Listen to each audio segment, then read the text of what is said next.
Kalah level dari Malaysia dan Filipina, Erick Thohir ingin Liga Indonesia bertransformasi.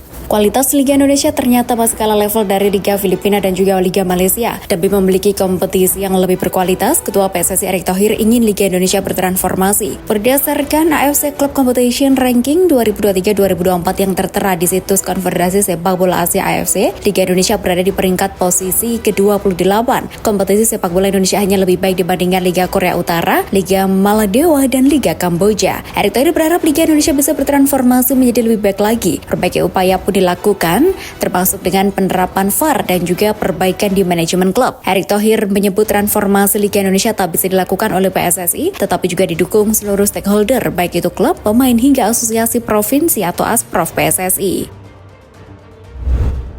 Kondisi rumput SUGBK jelang Timnas Indonesia versus Filipina. Stadion Utama Gelora Bung Karno, Jakarta akan kembali menjadi kandang Timnas Indonesia. Stadion berkapasitas 77.000 kursi itu akan menjadi arena laga tim Garuda melawan Timnas Filipina dalam lanjutan kualifikasi Piala Dunia 2026, Selasa 11 Juni 2024 malam waktu Indonesia Barat. Namun kondisi rumput Stadion Utama Gelora Bung Karno bisa dikatakan cukup buruk. Dalam sesi latihan terlihat di banyak sisi warna rumput bahkan cenderung kekuningan. Aliran bola juga tak begitu mulus karena kondisi rumput yang tidak terlalu rata. Kondisi rumput Stadion Utama Gelora Bung Karno sebenarnya sudah menjadi sorotan sejak sepekan terakhir, termasuk pada laga Timnas Indonesia melawan Timnas Irak, Kamis 6 Juni 2024. Salah satu pemain Timnas Indonesia yang mengeluhkan kondisi rumput SUGBK adalah Asnawi Mangkualam. Pemain bernomor punggung 14 itu menyebut kondisi lapangan SUGBK memang kurang baik. VAR resmi akan dipakai sepanjang musim Liga 1 2024-2025. PT Liga Indonesia Baru LIB memastikan penggunaan teknologi video asisten referee atau VAR untuk kompetisi Liga 1 2024-2025. Sebelumnya VAR sudah dipakai pada babak Championship Series BRI Liga 1 2023-2024. Rencana pemakaian VAR untuk Liga 1 2023-2024 sudah dikonfirmasi oleh Direktur Utama LIB Ferry Paulus pada pertandingan final Championship Series BRI Liga 1 2023-2024 di Stadion Gelora Bangkalan Madura. Perkembangan VAR juga disampaikan oleh Direktur Operasional LIB Asep Saputra yang mengatakan komitmen menggunakan VAR pada pertandingan Liga 1 mendatang akan dilaksanakan sepanjang musim. Menurutnya perlu persiapan khusus untuk dapat mengakomodasi seluruh stadion sepak bola supaya bisa memakai VAR. Sejauh ini dana hampir 100 miliar rupiah telah digelontorkan untuk investasi tersebut. Sintayong ungkap kondisi terkini Hernando Ari. Kiper Timnas Indonesia Hernando Ari Sutaryadi menjadi perbincangan belakangan ini. Hernando melakukan blunder fatal saat menghadapi Timnas Irak di Stadion Utama Gelora Bung Karno, Jakarta, Kamis 6 Juni 2024. Saat itu Hernando Ari Sutaryadi berusaha menguasai bola dan mengecoh pemain Timnas Irak. Bola justru bisa direbut dan memudahkan Ali Jasim mencetak gol ke gawang tim Garuda. Laga itu berakhir untuk kemenangan Timnas Irak dengan skor 2-0. Kelolosan Timnas Indonesia ke fase ketiga kualifikasi Piala Dunia 2026 pun harus tertunda. Pelatih Timnas Indonesia Sintayong mengakui kesalahan fatal yang dilakukan Hernando Ari, namun Sin merasa hal itu justru bagus untuk perkembangan pemain. Sintayong kembali menegaskan sama sekali tidak mempermasalahkan kesalahan yang dilakukan oleh Hernando Ari Sutaryadi. Hal itu wajar terjadi di pertandingan dengan tensi tinggi. Sintayong pun memberikan kabar terkini mengenai kondisi Hernando Ari Sutaryadi. Menurut Sin, kiper Persebaya Surabaya itu ada dalam kondisi yang baik dan berpeluang tampil saat Timnas Indonesia bersua Filipina.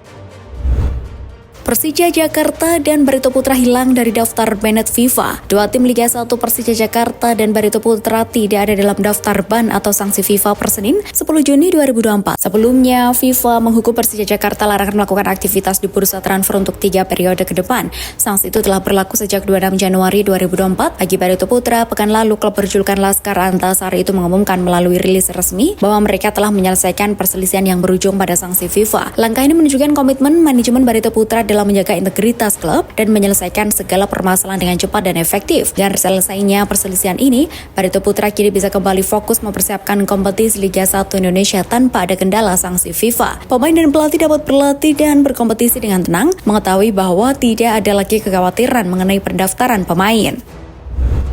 Pelatih Filipina sempat dapat ancaman pembunuhan dari fans Indonesia. Kejadian tak mengenakan menimpa pelatih Timnas Filipina, Tom Saintfiet. Pelatih berusia 51 tahun itu mengaku mendapatkan banyak ancaman pembunuhan dari fans Timnas Indonesia. Ancaman selepas laga Timnas Vietnam kontra Timnas Filipina yang berlangsung di Stadion Maidin Hanoi pada Kamis 6 Juni 2024. Saat itu as-kelas asuhan Tom Saintfiet kalah 2-3. Menurut Tom Saintfiet, ancaman itu datang karena adanya pemberitaan dari media Vietnam. Media dari negara tersebut menurut Saintfiet salah dalam mengartikan apa yang ia katakan diungkapkan dalam sesi konferensi pers. Saat itu memang banyak media dari Vietnam yang menjelaskan mengenai keinginan Tom Saint Viet membawa timnas Filipina menang atas timnas Indonesia untuk membantu kelolosan The Golden Star Warrior. Saya mendapatkan banyak ancaman kematian dari fans Indonesia. Saya adalah pelatih yang adil. Saya tidak tahu apakah ada yang salah menerjemahkan, ujar Tom Saint Viet dalam sesi konferensi pers di Stadion Utama Gelora Bung Karno, Jakarta, Senin 10 Juni 2024. PSSI gelontorkan 500 juta rupiah untuk pembinaan pesepak bola muda. Ketua PSSI Erick Thohir ingin prestasi sepak bola nasional semakin meningkat. Oleh karena itu, Erick Thohir menyebut PSSI bakal menggelontorkan dana 500 juta rupiah untuk pembinaan pesepak bola muda kepada Asosiasi Provinsi Asprof PSSI. Pernyataan tersebut diungkapkan Erick Thohir saat membuka Kongres Tahunan PSSI di Hotel Shangri-La, Jakarta, Senin 10 Juni 2024. Dalam kongres tersebut diikuti 87 delegasi yang terdiri dari 34 asosiasi provinsi PSSI, 3 federasi atau asosiasi, 18 klub Liga 1, 16 tim Liga 2, dan 16 kesebelasan Liga 3. Selain itu, Kongres PSSI juga dihadiri Menpora Dito Aryo Tejo, Ketua KONI, Legend TNI Purna Marsiano Nurman, perwakilan NOC, serta dari FIFA, AFC dan AFF, di mana mimpi kita yang sebelumnya tak pernah terjadi, kini menjadi kenyataan. Training Center untuk Timnas Indonesia di IKN. Kita harus garap serius bagaimana berkelanjutan benih-benih muda yang ada di grassroots. Karena itu kita mendukung Asprof dengan programnya. Kita bantu, sebelumnya 300 juta, kita naikkan menjadi 500 juta, ucap Erick Thohir. Irak ngotot bungkam Vietnam di kualifikasi Piala Dunia 2026. Timnas Irak berjanji serius membidik kemenangan saat berjumpa Vietnam pada matchday ke-6 Grup F, putaran kedua kualifikasi Piala Dunia 2026 zona Asia, Selasa 11 Juni 2024. Janji Irak tersebut menjadi kabar baik untuk Timnas Indonesia. Irak sudah memastikan lolos ke putaran ketiga kualifikasi Piala Dunia 2026 zona Asia dengan torehan nilai sempurna 15 poin dari 5 pertandingan. Hasil pertandingan kontra Filipina tak akan mempengaruhi posisi Irak di puncak klasemen Grup F. Namun bagi Vietnam sangat berbeda. Vietnam butuh kemenangan atas tuan rumah Irak untuk memastikan lolos ke putaran ketiga. Untuk lolos ke putaran ketiga itu pun masih bergantung hasil yang dipetik Timnas Indonesia.